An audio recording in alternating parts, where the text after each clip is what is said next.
부터 14절 말씀입니다. 요한복음 21장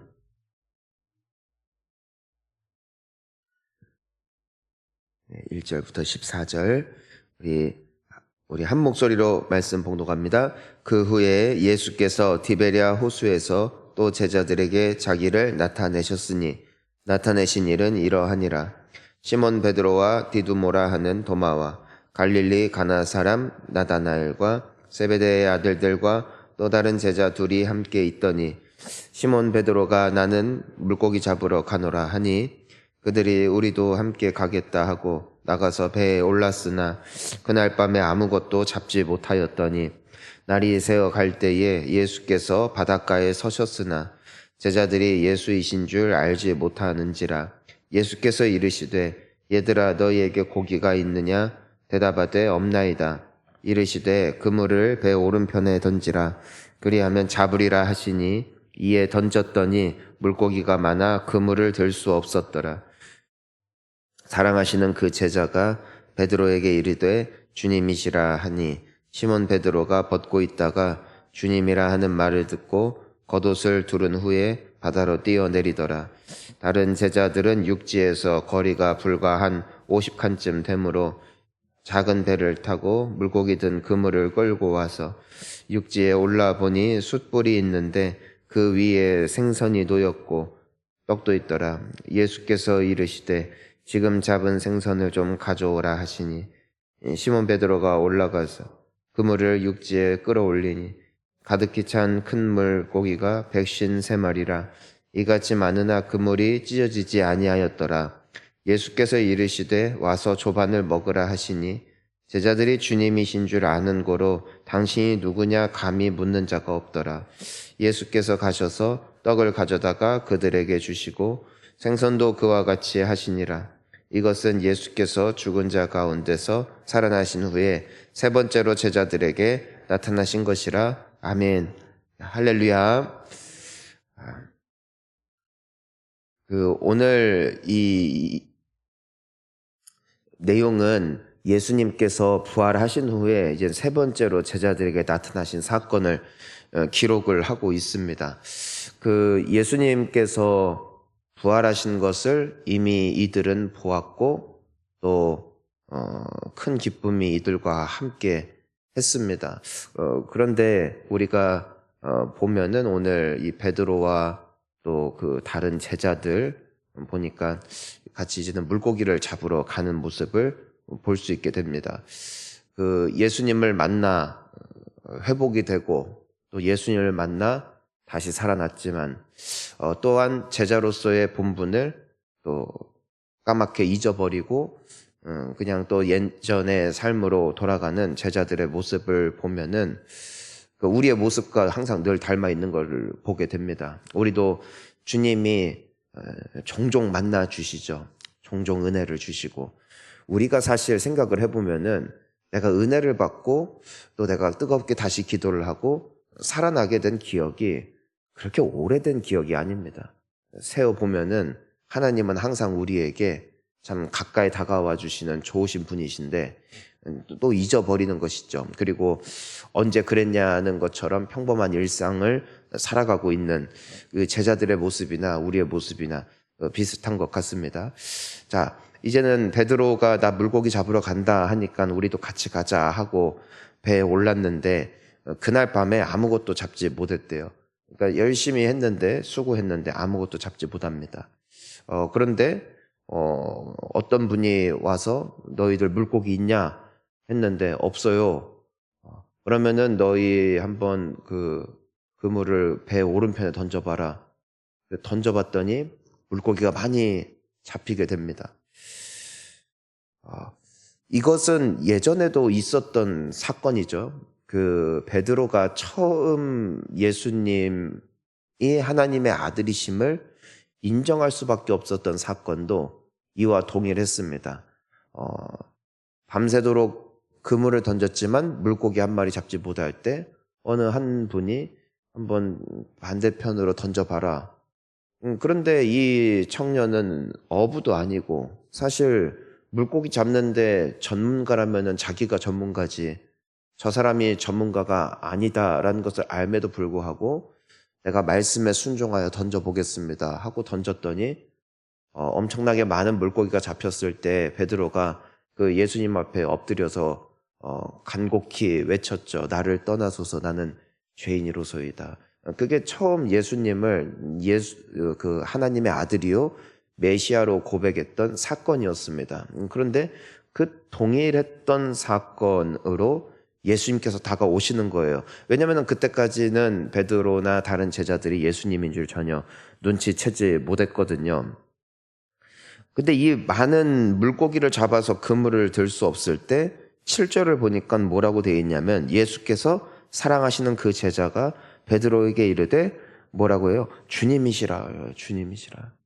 그러니까 대번에 알아차는 거죠. 아, 저건 그냥 지나가던 나그네가 아니구나. 그냥 평범한 청년이 아니라 예수님이다. 왜요? 전에 경험해봤거든요. 우리가 정신을 차리지 못할 때 예수님은 우리에게 굉장히 친숙한 방법으로 그리고 우리가 알아차리게끔 다가오시는 분이심을 볼 수 있게 됩니다. 여러분은 그런 경험이 있지 않으십니까? 주님이시다. 이건 주님이 하신 거다. 예전에 뭐 사람마다 여러 간증들이 있겠지만 그 한 번 하나님 앞에 은혜를 받아본 사람은, 특별한 은혜를 받아본 사람은 주님이 같은 모습으로 다가오실 때 주님이시다 합니다. 얼마 전에 이제는 저 같은 경우는 가끔 그래요. 어떤 경우가 있냐면은 자는데 노크 소리가 들려요. 깜짝 놀라서 깨요. 도둑인가? 예전에는 칼을 들고 나가본 적이 있어요. 진짜 도둑인가? 중국에서 얘기인데 거기 위험하니까. 아니에요. 누웠는데 똑똑 소리가 들렸어요. 그래서 그냥 그때 주님이 그냥 혼자 속으로 생각했어요. 주님이 깨우시나 보다 하고 그냥 기도를 했던 적이 있는데 그때 큰 은혜가 있었던 적이 있어요. 그런 적이 몇 번 있어요. 한 달 전에도 자는데 오랜만에 똑똑 소리가 들려요. 깜짝 놀랐어요. 누구지? 근데 새벽 4시인가 3시인가 그랬어요. 근데 깨닫는 거죠. 주님이시다. 그러면은 기도하는 거죠. 주님이 다가오시는 방법들이 다양한 것 같아요. 제가 예전에 군대에 가서도, 그러니까 예수님을 만나고 변화된 이후입니다. 그런데 군대 가서 다시 세상으로 돌아갔었죠. 그래서 다시 훈련 어렵다는 이유로 다시 이렇게 방탕하게 살아가던 때였는데, 그때 제가 다리를 한번 크게 다친 적이 있어요. 그래서 이제는 크게 다쳐서 나중에 치료받고 그랬던 적이 있죠. 이제는 세월이 지나고 나중에 이제 한국으로 돌아왔는데, 근데 제가 그때 깨달았어요. 하나님께서 다리를 치신 이유는 먼저 내가 죄에 빠졌기 때문이고, 두 번째로 내가 노는 걸 너무 좋아하니까 하나님께서 나를 좀 묶어두시려나 보다. 이제 한국으로 돌아왔어요. 한국으로 돌아왔는데 이 건강이 좀 회복이 되니까 또 이제는 사람들과 부지런히 논 거예요. 근데 그때 오른쪽 제 무릎마저도 똑같이 다쳤거든요. 똑같이 다쳐가지고 인대 끊어지고 연골 부서지고 그래가지고 또 수술 받고 수술대 올랐을 때 바로 깨달았어요. 주님이시다. 그런 어떤 데자뷰가 있죠. 여러분은 그런 거 없으세요? 주님이시다. 그러니까 뭔가 내가 싸한 거 있잖아요. 뭔가 내가 예전에 이 일로 말미암아 주님이 나를 훈련시킨 적이 있어요. 근데 내가 알면서도 그냥 뺀돌거리는 것이죠. 나도 알면서도 어느샌가 멀리 가는 것이죠. 때로는 내가 되게 갈급하고 주님이 정말 나와 함께 하시는가, 되게 괴로운 시간을 보내고 있을 때 예전에 다가오셨던 그 친숙한 모습으로 나에게 다가오심으로써 깨닫게 하시죠. 주님이시다. 그런 모습, 그 모습으로 다가오시는 우리 예수님을 보게 돼요. 여러분, 우리 예수님의 언제나 우리에게 그 익숙한 모습으로 다가오시는 주님이신데 그분은 우리와 가까이 계시죠. 그리고 지금도 우리를 찾고 계시는 주님이신 줄을 믿습니다. 때로는 우리를 붙잡아 주시고 우리가 멀리 돌아갈 때쯤에 정확한 타이밍에 우리가 알아챌 수 있는 방법으로 다가오셔서 주님이시다라고 깨닫게 하시는 우리 예수님은 우리가 새 나간다 할지라도 우리를 버리지 아니하시고 떠나지 아니하시고 찾아오셔서 다시 그 믿음을 붙잡아 주시는 좋으신 주님이신 줄 믿습니다. 그러니까 내가 깨닫는 거죠. 그 뭔가 신비한 방법. 어떤 분들은 그 마음속에 그 뭔가가 있어요. 그 찝찝함, 뭔가 압박을 느낄 때도 있고 혹은 환경이 나를 붙잡을 때가 있어요. 그때 주님이신가 보다. 때로는 그 봉사할 사람이 없어요. 내가 할 수밖에 없어요. 그래서 새벽이 됐든 주중 예배가 됐든 와야만 될 수밖에 없는 상황. 그때 깨닫는 거죠. 내가 혼자 안 되니까 주님이시다. 주님이 나를 이렇게 끌어가시는구나. 그 주님이 계시기 때문에 우리는 마지막까지 갈 수 있는 것 같습니다. 오늘 이 베드로나 제자들 놔뒀다면 이들은 또 옛 생활로 돌아가는 것이지만 주님이 붙잡아 주시니까 다시 돌이킬 수 있는 것이죠. 우리의 인생도 그런 것이죠. 우리는 자유가 있어요. 우리는 얼마든지 삐뚤어질 수 있는 선택 또 자유의지도 있습니다. 하지만 우리가 여기까지 또 올 수 있는 것, 우리가 새벽에 깨울 수 있는 것은 우리 안에 지금도 살아계신 예수 그리스도께서 우리에게 뭔가 사모함을 주셨든지 혹은 나도 모르게 그냥 왠지 안 하면은 죽을 것 같은 마음을 주셨든지 혹은 나에게 양심의 가책을 주셨든지 근데 그건 다 다른 것 같아요. 어떤 사람은 책임감으로 오기도 해요. 어떤 사람은 사모함으로 오기도 해요.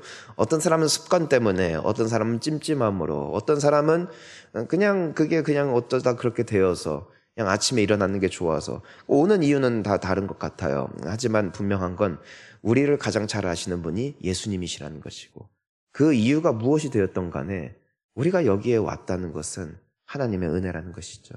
기도하게 하시고 우리로 하여금 이 은혜를 누리게 하시는 주님, 참 감사한 것이죠. 그러니까 이 엄청나게 많은 이 물고기를 잡았을 때 와 노다지다 하는 것이 아니라 대박났다 이것이 아니라 주님이시다. 베드로가 뛰어내리죠. 그리고 제자들도 부랴부랴 그 그물을 물고기가 가득한 그물을 끌고 오죠. 근데 거기 올라가 보니까 숯불이 있는데 생선이 있고 떡도 있어요. 그래서 이제는 생선 좀 가져와라 하고 이제는 예수님께서 이렇게 음식을 준비하셔서 차려주시고 와서 아침 같이 먹자 하는데 12절을 보니까 제자들이 주님이신 줄 아니까 당신이 누구냐 감히 묻는 자가 없었대요. 내가 예수다. 나 부활했다. 나 다시 찾아왔다. 말할 것도 없어요. 이건 주님이시구나. 여러분 매일 우리를 만나주시는 주님을 사랑하고 그 가까이 계시는 주님을 느낄 수 있는 우리가 될 수 있으면 좋겠습니다. 우리 예수님은 줄 몰랐잖아요. 오른쪽으로 던져라 했을 때만 해도 몰랐어요. 그게 주님이신 줄 몰랐대요. 우리는 오늘도 주님을 느껴요. 오늘 새벽에 우리를 깨우는 분이 알람인 것 같지만 전 주님임을 믿어요. 왜냐하면 그 의지 못 갔거든요. 여러분 우리는 어제도 그랬고요. 오늘도 그 순간순간 주님이 우리를 만나주시고 우리에게 일하시는 그 생생함 가운데 우리는 오늘도 살아낼 거예요. 근데 우리는 주님이신 줄 모를 때가 많이 있는 것 같아요. 만남이 되었던 소소한 대화가 되었건 나에게 주어진 어떤 기회가 되었건 나에게 주어진 어떤 마음이 되었건 주님은 굉장히 적절하게 우리의 삶 가운데 가까이 계십니다. 여러분 오늘 그런 뭔가 도움의 어떤 손길이 느껴지건 혹은 나에게 일어났던 어떤 사건이 있을 때 그 안에 나와 함께 계시는 예수님을 발견할 수 있는 이 영적 예민함이 회복될 수 있기를 간절히 축복합니다. 주님이시다. 오늘 느낄 거예요. 그 분이 가까이 계심을. 우리 주님으로 인하여 끝까지 승리하실 줄 믿고 오늘 하루도 예수님 안에서 주님의 인도하심과 보호하심과 함께하심 가운데 잘 살아낼 수 있는 우리 모두가 될 수 있기를 예수님 이름으로 축복합니다.